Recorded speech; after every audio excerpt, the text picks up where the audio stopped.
Hello, everybody. Welcome to Overdose and Chill Live. This is episode number 96. I am here with Stevie Rogers of Rogers Sporting Goods. Just a reminder to everybody, we are streaming live on Facebook, LinkedIn, YouTube, and Twitter. So feel free to leave comments during the session if you have any questions to ask to us. And so it's great to have you all here, and we'll go ahead and get started. My name is Van. I'm the Director of Strategy here at Overdose America. I am responsible for working with our clients to make sure that we create awesome experiences for their customers and help them grow their business. Stevie, it's great to be talking to you. Working with you is very near and dear to me because we've been working on a project together. So it's good to have you here. Yeah, it's been great working with you, and we've been glad to get some of your money already too as customers. So Absolutely. Yeah, we were just talking that I have spent a not insignificant amount of money on your site since we got started. So I love projects like that where I get that opportunity to be the customer as well. So that's great. First off, I wanted to really just give you an opportunity to talk about what your role at Rogers is and like what your official title is. We've been working with you on pretty much everything, but what is it that you officially do at Rogers and on a day-to-day basis? Sure, we're not great with titles here. I'll be honest, but technically, I'm the head buyer and one of the owners. So I'm part of the second generation. My dad's still here. He's right next door. And I have two sisters also, and we all have different roles. Mine is started with purchasing. So I oversee all the purchasing, but I also take care of anything to do with technology. So whether it's the website or our WMS, whether we're looking at robots or whatever, that all falls under me as well. Gotcha. Well, your business is one that I love talking about because you are a family business and you really have an interesting growth story of how you've gotten to where you're at. And so I think the first thing I wanted to ask you was to get a little bit of background on, kind of how you got to today, how Rogers has reached where it's at. And if you could give us, kind of all the way back to the beginning of time, probably even before you, about how Rogers got started. Yeah, it was started before I was around. My dad was in the industry because he helped my grandpa. My grandpa was a professional fisherman and had a lure company. So that's how my dad got into the industry. But my dad moved away from making lures and opened up a retail shop in Liberty, Missouri in 1980. So he didn't plan on it staying here for long. He was planning on just selling some stuff and selling some lures and packing up shop and going somewhere else.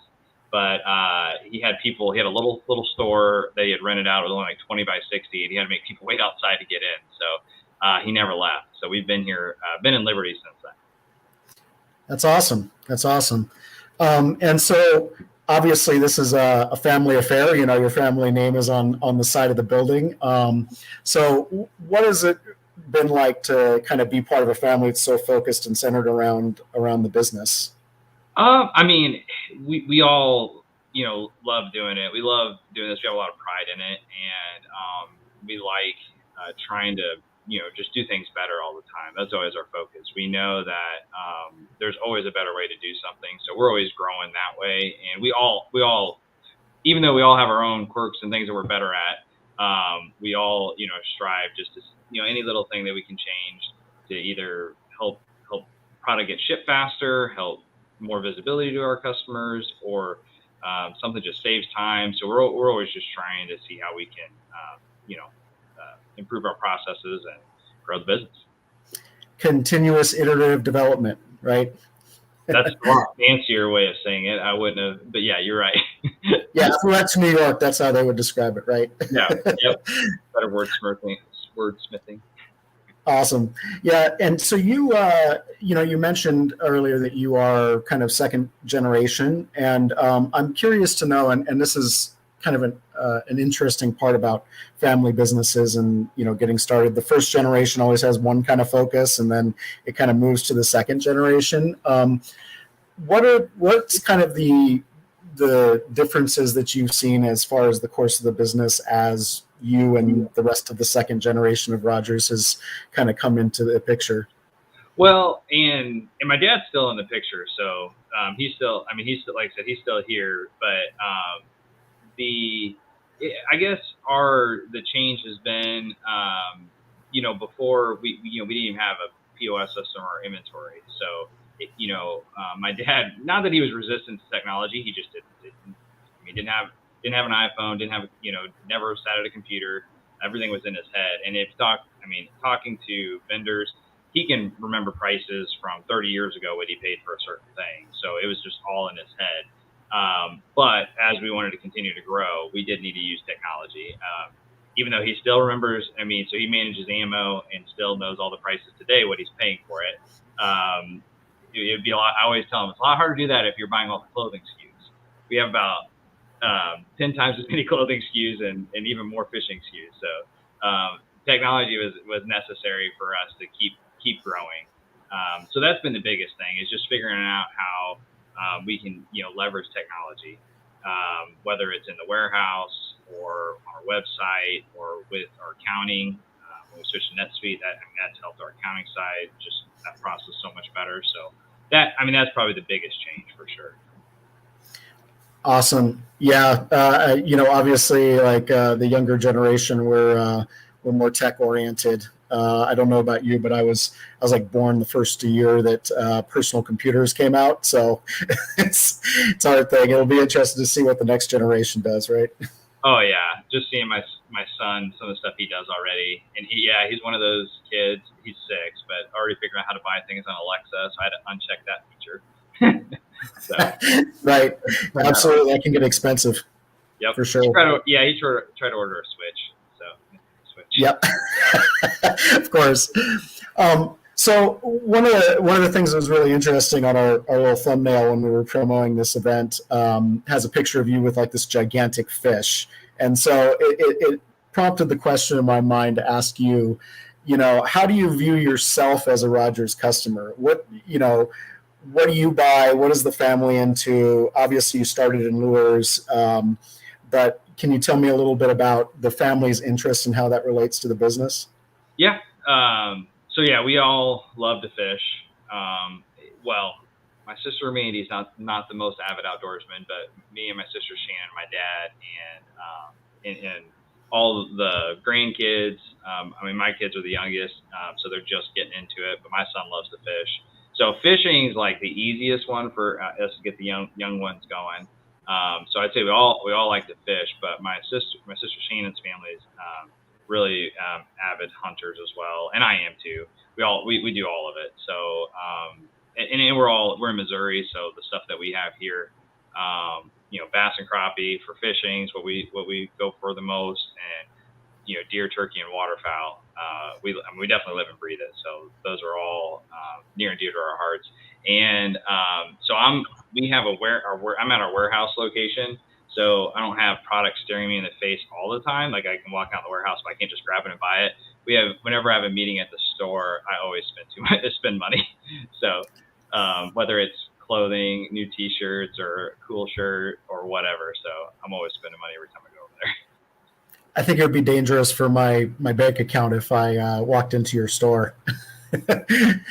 So a little bit about the kind of Rogers customer, and we've had some of these discussions in doing the project that we're doing with you. But if you could kind of tell me who is your typical customer, and what are they? What is the range of their interests? What are some interesting things you might have learned about them along the way?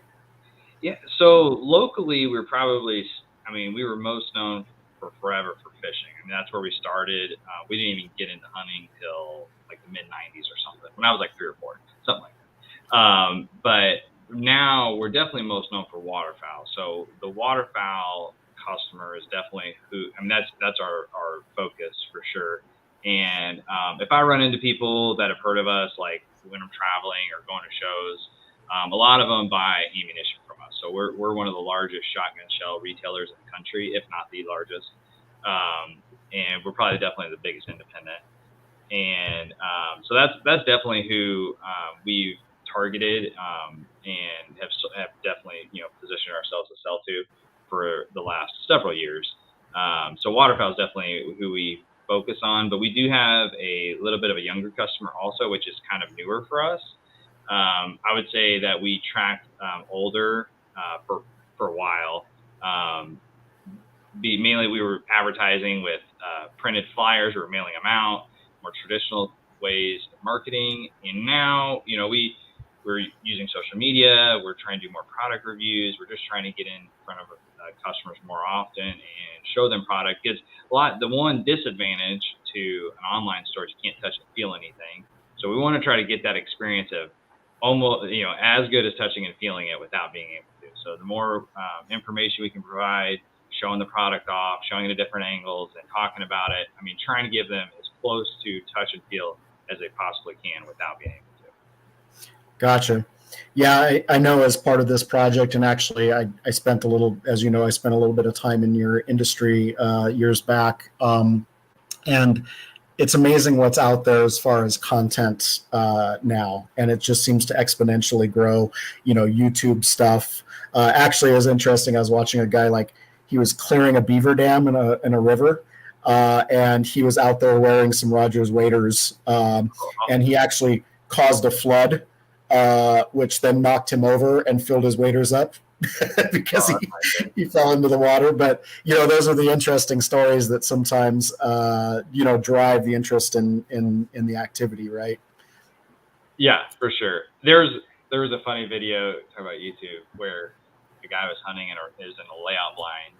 He was just hunting in a field, and he's like, "Oh, it's coming back." We're like, "What is it?" And a kangaroo. So I don't know where this guy was, but a kangaroo literally runs past him, or hops past him quickly.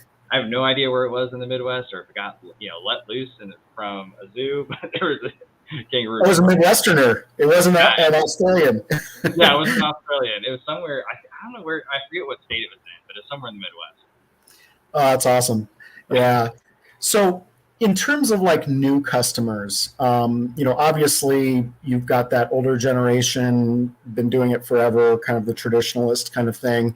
Where do you think the biggest opportunity for growth in sporting goods and your categories are as far as picking up new customer segments?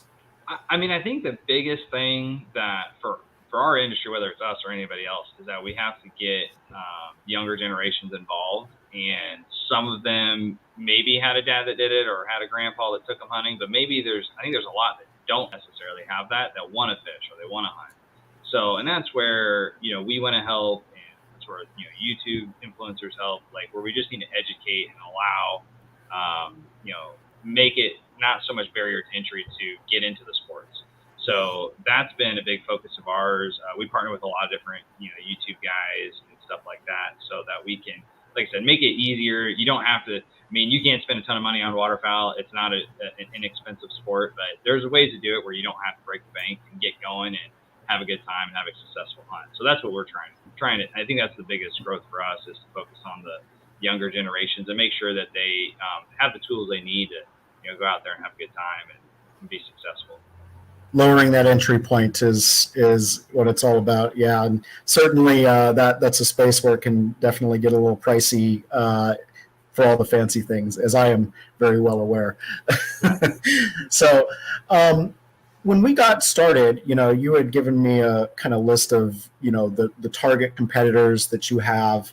Could you talk a little bit about who you view as kind of the guys that are bigger than you right now that you are looking to compete more and more with? And then, if you could tell me a little bit about what, if you were the size of them today, how would Rogers as a brand be different than they are? The second one's a good question.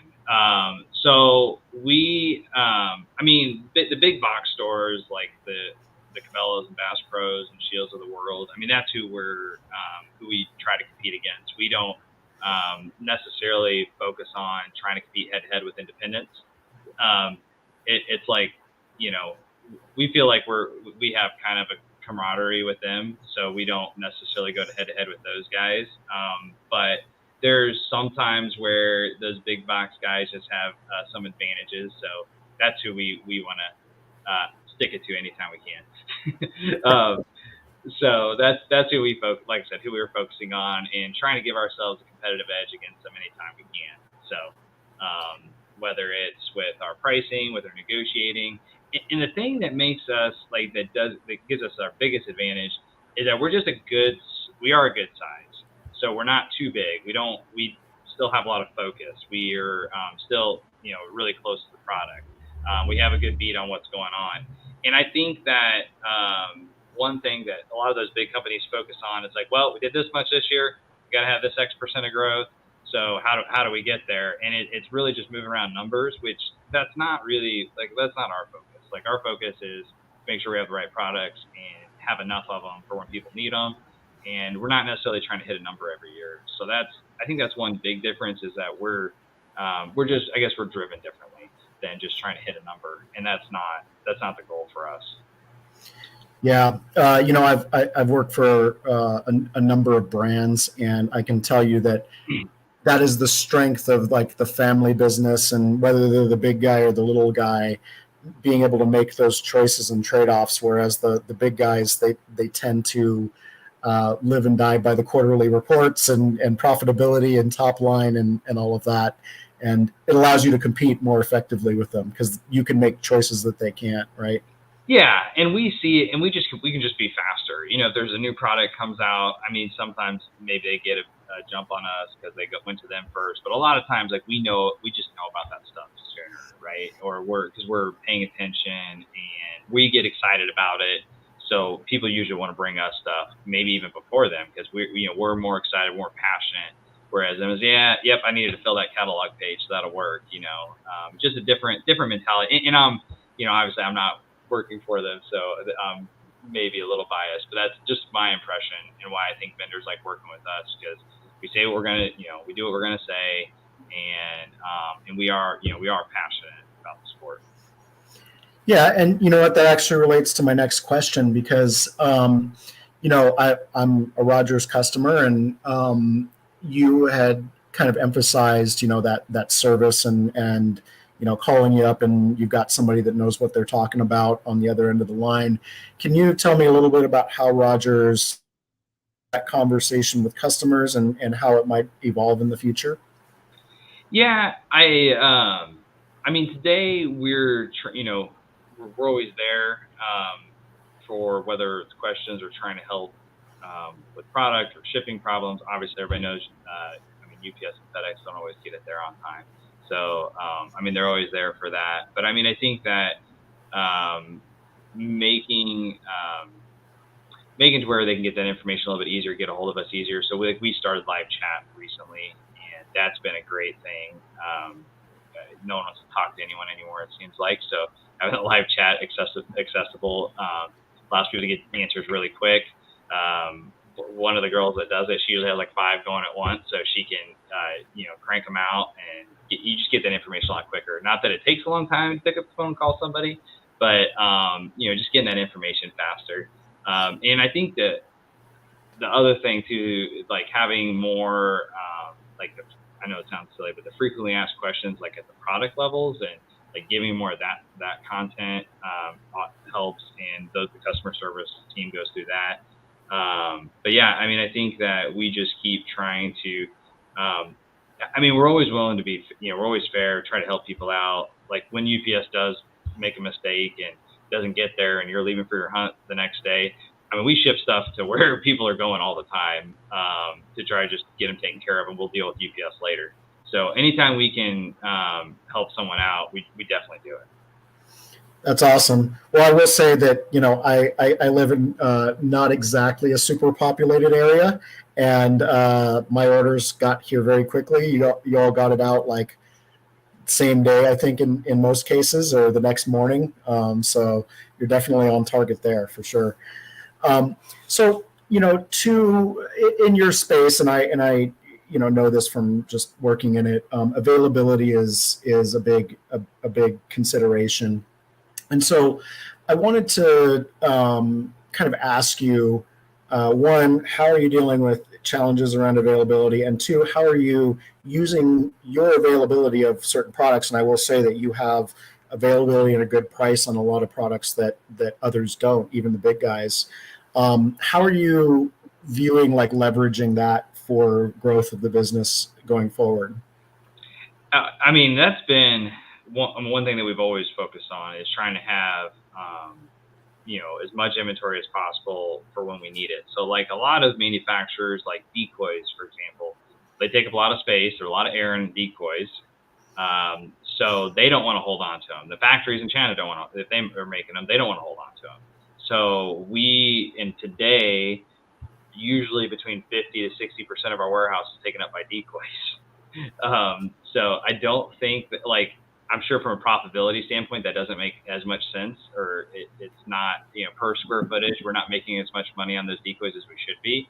But that, like I said, we're driven differently. So that's not a concern. So we stack them high and sub-stack them very high right at the moment. We are very full, and we work hard trying to make sure that we have all that inventory. So we, a year ago, or a little over a year ago, when we heard container prices were going up, we knew that it was important to go quickly and get as much of it sooner the better, because we knew it wasn't going to get any better. We had seen some of that stuff early, so we jumped on it and started shipping stuff as quick as we could. Whereas I know a lot of the guys were like, oh, it's going to come down, and they kept waiting. We didn't wait, and we just pushed harder to get product here quicker. And it ended up working out because containers were going up about $2 to $3 grand every 2 weeks there for a while, from about May to August. And it topped out around 25-ish. So some people paid more. And that, then the people that had waited, they were all paying just 25 grand a container.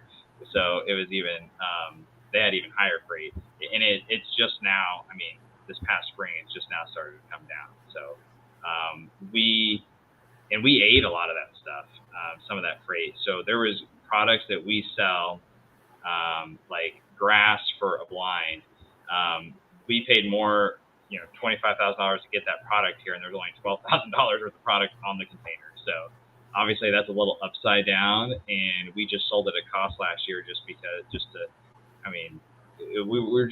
didn't want to completely turn the market upside down and quadruple the cost of that stuff. So and I know a lot of manufacturers, a lot of the people manufacturers we work with did the same thing. We try to eat as much of the cost as possible, because we're like, well, hopefully it is just a 1-year deal of this really, really high freight. So it's not back to where it was, but we're all happy to see it closer to 12 than 25. Oh yeah, prices are coming down a little bit on fuel, so that's a great thing.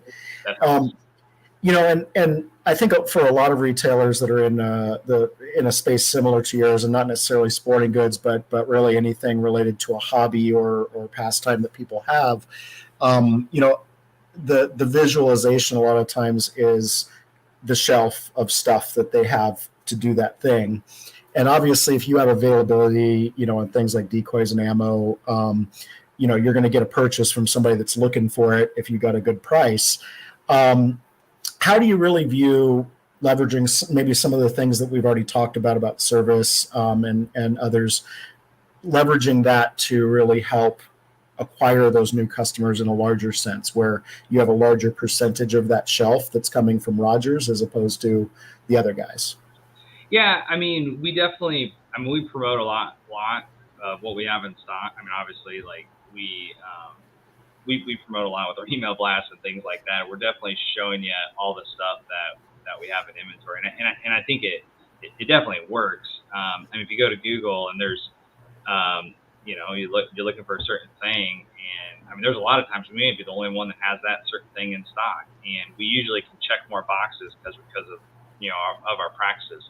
Like I said, maybe it doesn't financially make the most sense sometimes to bring that stuff in and years worth of inventory all at once, but it's helped us grow in the past, and I know we're not going to change it. We're going to keep doing those things. We wish we could stack up some more ammo, but that's been something we haven't got to completely overcome yet, and there's been a lot of challenges with the ammo manufacturers. Oh yeah, definitely.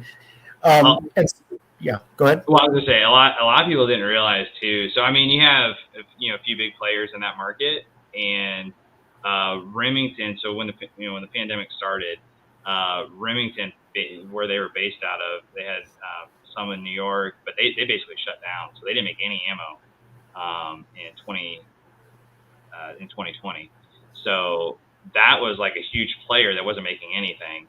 And then there was just no catch up after that. You take 20% of the market out of it, plus people are doing it more. There's more deer tags sold that year than ever before. So I mean, it was you have more people doing it, and then all of a sudden the shelves are empty. And once you consume that inventory, it's just hard for them to play catch up.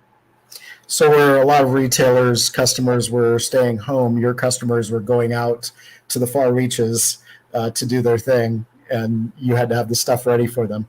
Yeah, I mean, if people are working remotely, they can go hunt a little bit easier, and then come back to their house, and their stuff's still there for them. So that, I mean, I think that definitely picked up. I mean, as we all saw, people got outdoors more after the pandemic, so that definitely happened. Yeah, absolutely. I know it did for me, for sure. So just a quick note for everybody that's on the call. If you have any questions or comments that you want to leave, go ahead and leave them in the chat box for anybody that's joined since we got started today. I am sitting here talking to Stevie Rogers with Rogers Sporting Goods, and I wanted to now shift the conversation a little bit to kind of where you're going. So we've talked a lot about where you've been and some of those things. So if you could, one thing that I think is amazing about your brand that is really atypical, and I can't think of a single other example of this. You went from one store to direct to consumer.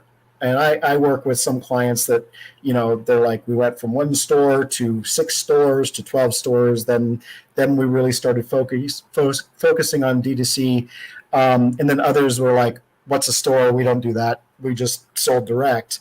But you have this kind of middle ground story where you must have had a very successful store, because going from one store and then really focusing and shifting online and just still having one store today. Could you talk to me a little bit about how that progression happened, and were conversations ever had about having more brick and mortar, and is that in your future at all as a brand? Yeah, I can go through that. So the thing that got us started online, which is kind of funny. So we did have the retail store is a destination store.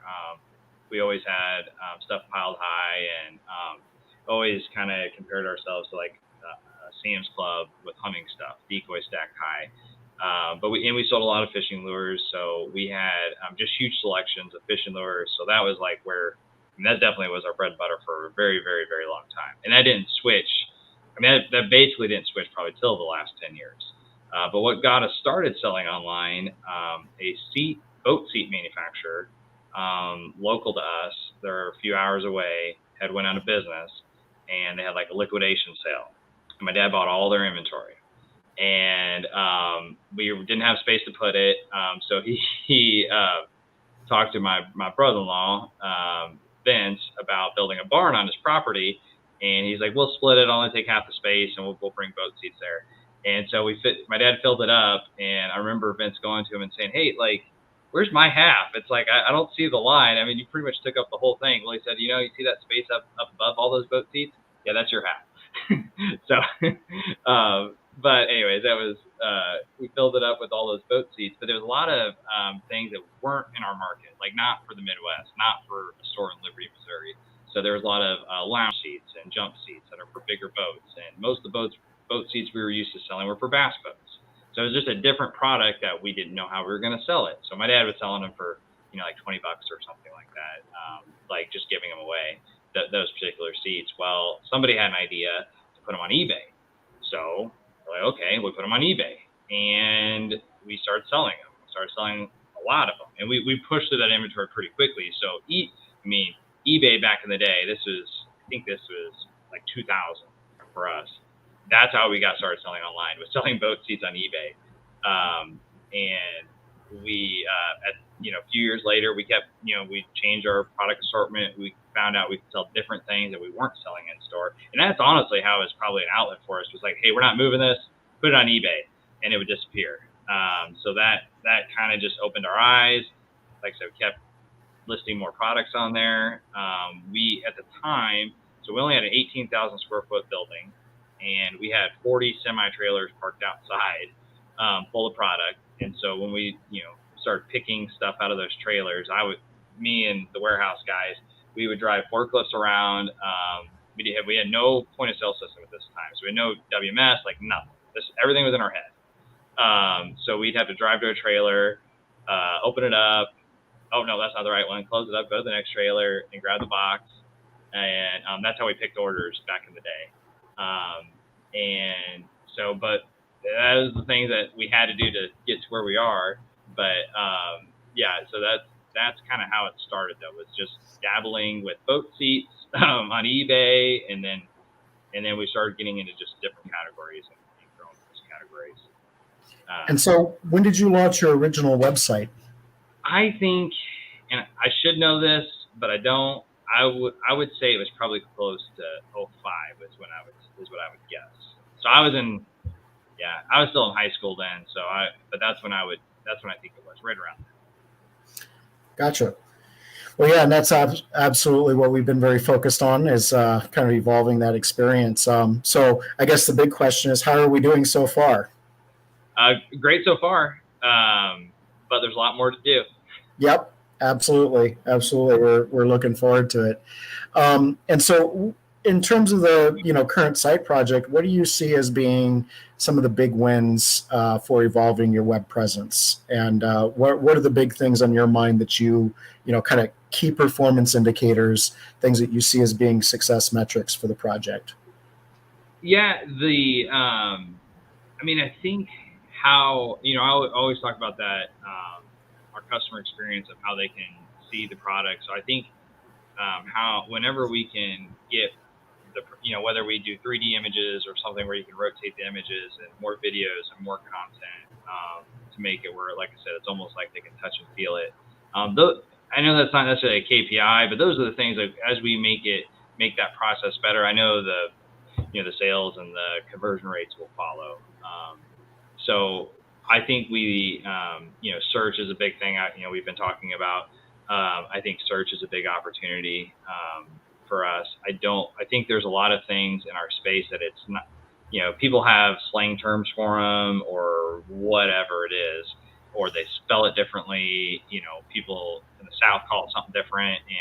And having a search that focuses more on that natural language, I think is really important. And that way we can kind of customize it. I think we're going to get more people to the product they're looking for with improvements on our search. Yeah, absolutely. It's interesting. I was just looking at the calendar, and it was about almost next month, it'll be 10 years ago that I started working in the sporting goods industry. And I remember at the time, search was something that I had to have, like, our merchant, because search is very contextual to, what's being searched for. And I had to have our merchandisers who, kind of what you were talking about, kind of that old school. We had merchandisers that were catalog merchandisers. These folks were like, I remember explaining what a firewall was to one of them, and they thought a firewall was an actual, wall. And so they're definitely not techno. And we had to go through a whole process of, setting up a process where they can look at what people are searching for and say, oh, well, that means this, because the tools weren't available at the time. And it's really interesting because now that's changed significantly. And while there's probably still a little bit of personal knowledge required, to kind of drive that, it's more like something that you can visit, every so often, and the platform does it for you, rather than having to engage 12 people in looking at it every week, so to speak. Absolutely. Because we spend, I feel like, a lot of time on it right now. and it's not getting the results we need. So we know that there's better ways to do that, and I think that's a big opportunity for us that customers are begging for. But our search to be a little bit better. So I think that would be a big thing, a big win for sure. Yeah, I think we found a really good solution for you all, and so I'm looking forward to seeing it in action. I'll start searching for the next stuff that I'm going to buy from you. So really, kind of looking at the current project, and obviously it's really square one of expanding your capabilities and putting you into a technology ecosystem that will enable that future growth. What do you see as being kind of the 1, 2, 3 big things to go after in the next year in your digital business? I think that as a capability standpoint, or products we're trying to sell.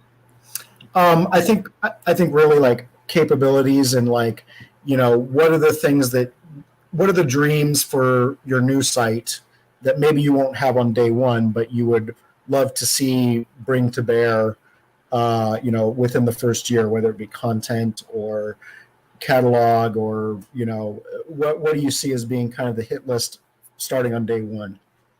I think that anytime we can add rich catalog content is good. Is a great thing. The other things that I'd like to see is the purchasing process, making it smoother. So I could see a one-click buy now kind of button in the future. I think that's a pretty big thing. I know it's dangerous, but I think it's something that I appreciate it when I can do that on a site. I think getting more visibility on our rewards program and focusing on that is things that we need to be doing. And we have a decent rewards program, but people don't really know how it works. And I think we can use that and position it better so that people can take advantage of it and realize how much money we're giving them back. I think that's a huge opportunity. And I think that our return process, I think we could make it a little bit easier. We do free returns on waders and clothing, which is a huge chunk of our business. And giving that confidence to customers to where they can, if it doesn't fit, no big deal, we'll take it back, either return it or get you something else. The other thing that I really want to help with, like on clothing and waders, is get more confidence before you buy it too. So knowing you can return it, but have some ideas on like fit finders. So waders are kind of an interesting one because they're designed to fit based off your shoe size. So it doesn't make a whole lot of sense at face value. So trying to make that process a little better for people to have confidence in what they're getting, and that it's something that it's going to fit them. So things like that, I think that would be huge for us and help our customers out a lot.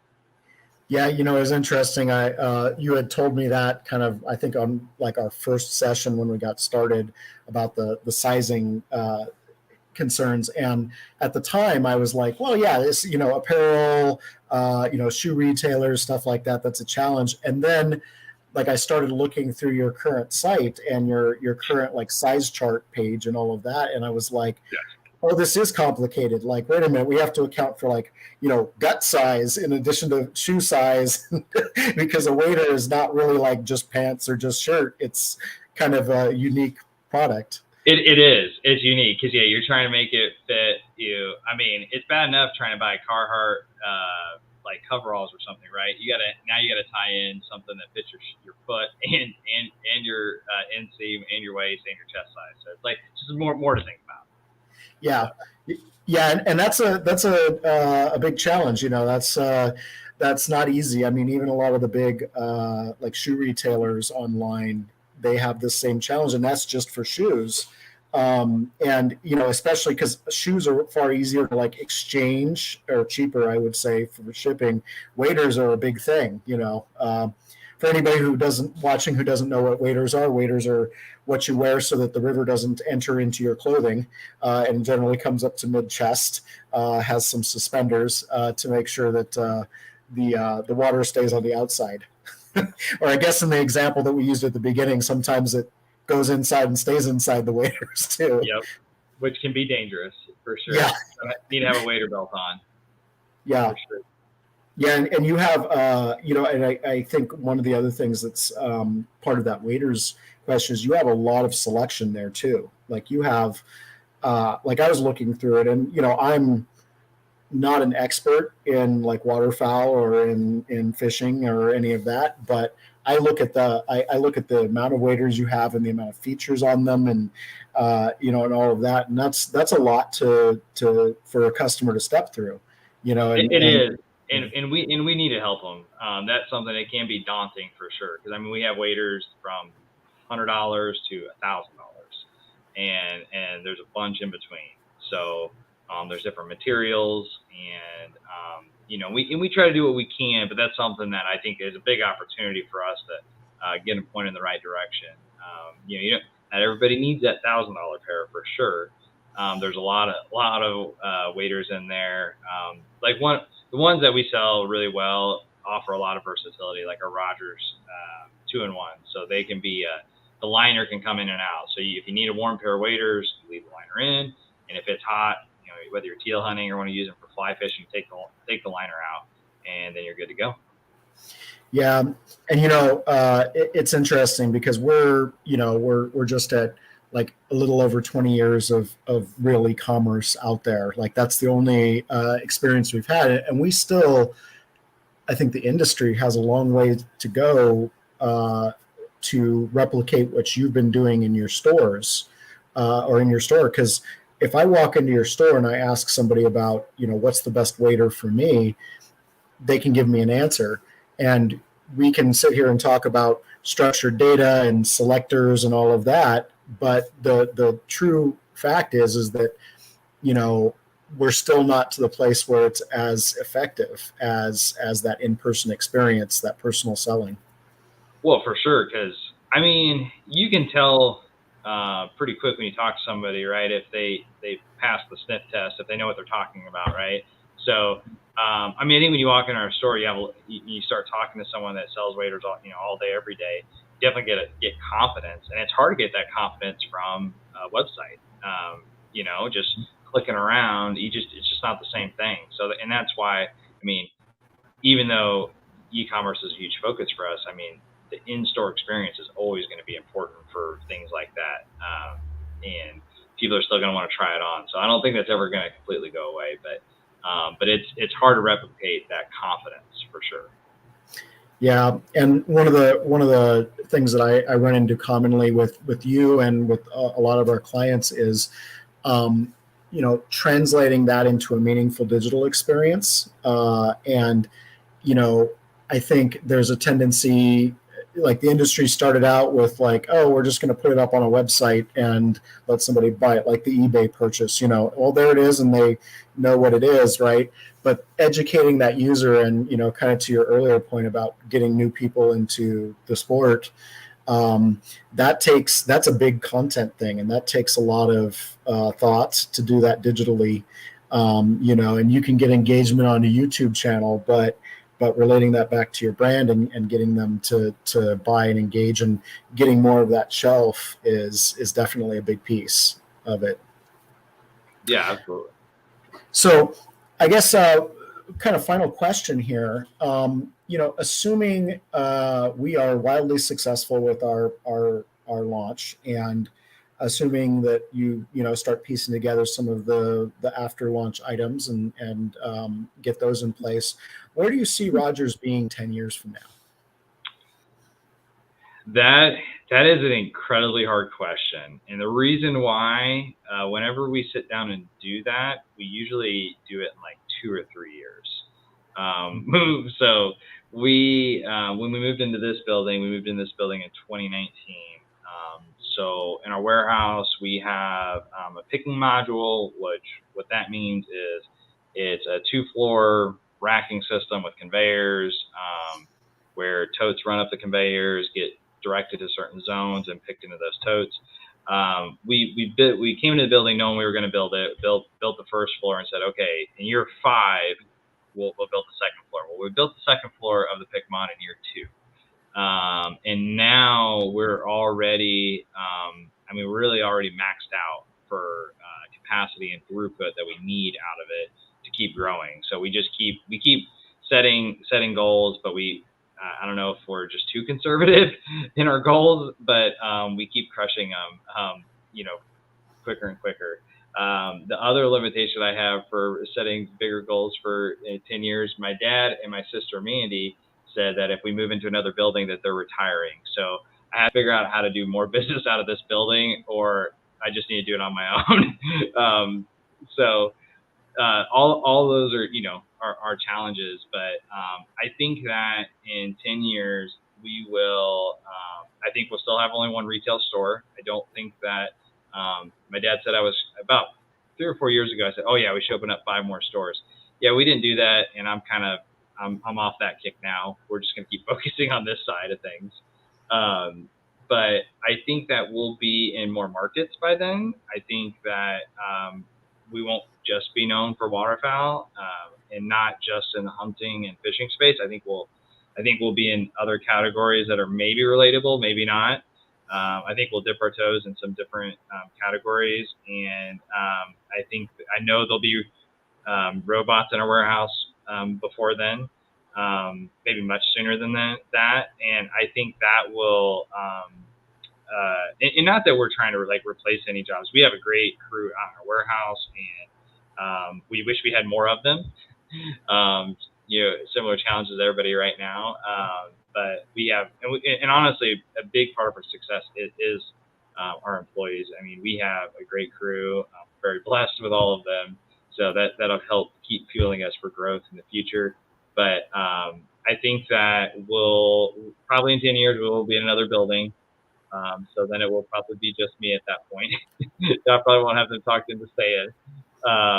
And we'll be working on bringing the 3rd generation to it, because they're all, my sister's kids are all in high school and college right now. Some are helping out part-time, and it'll be time to see what they have to bring to the table and keep this thing going.